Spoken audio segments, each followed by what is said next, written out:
correct, but his lip trembled, and he clutched the edge of the pew with a feeling of emotion that struck deep into his knowledge of the truth as Maxwell spoke it.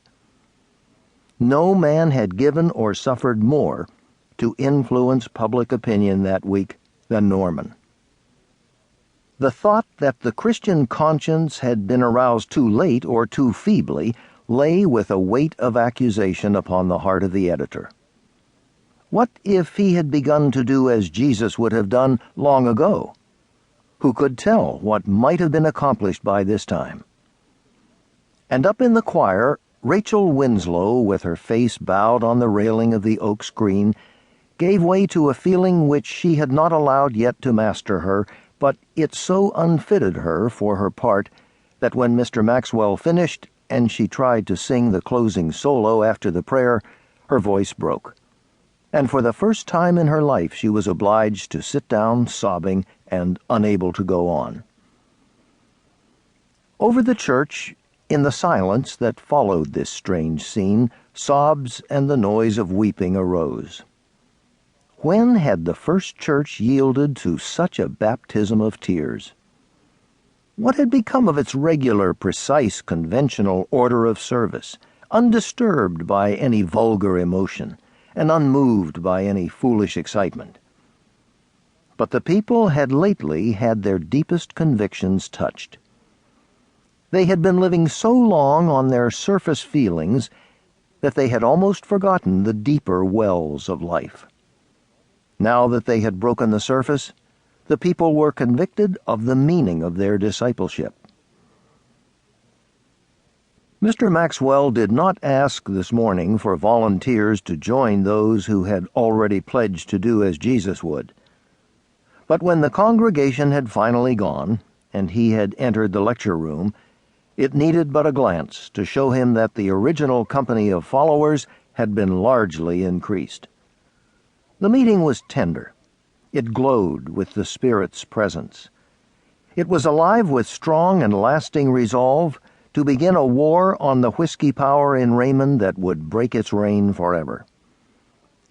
Since the first Sunday when the first company of volunteers had pledged themselves to do as Jesus would do, the different meetings had been characterized by distinct impulses or impressions. Today, the entire force of the gathering seemed to be directed to this one large purpose. It was a meeting full of broken prayers of contrition, of confession, of strong yearning for a new and better city life. And all through it ran one general cry for deliverance from the saloon and its awful curse. But if the first church was deeply stirred by the events of the last week, the rectangle also felt moved strangely in its own way. The death of Lorene was not in itself so remarkable a fact. It was her recent acquaintance with the people from the city that lifted her into special prominence and surrounded her death with more than ordinary importance. Everyone in the rectangle knew that Lorene was at this moment lying in the Page mansion up on the avenue. Exaggerated reports of the magnificence of the casket had already furnished material for eager gossip. The rectangle was excited to know the details of the funeral. Would it be public? What did Miss Page intend to do? The rectangle had never before mingled even in this distant personal manner with the aristocracy on the boulevard. The opportunities for doing so were not frequent. Gray and his wife were besieged by inquirers who wanted to know what Lorene's friends and acquaintances were expected to do in paying their last respects to her. For her acquaintance was large, and many of the recent converts were among her friends.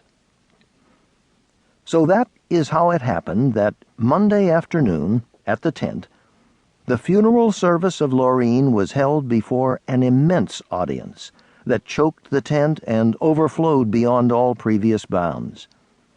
Gray had gone up to Virginia's, and after talking it over with her and Maxwell, the arrangement had been made.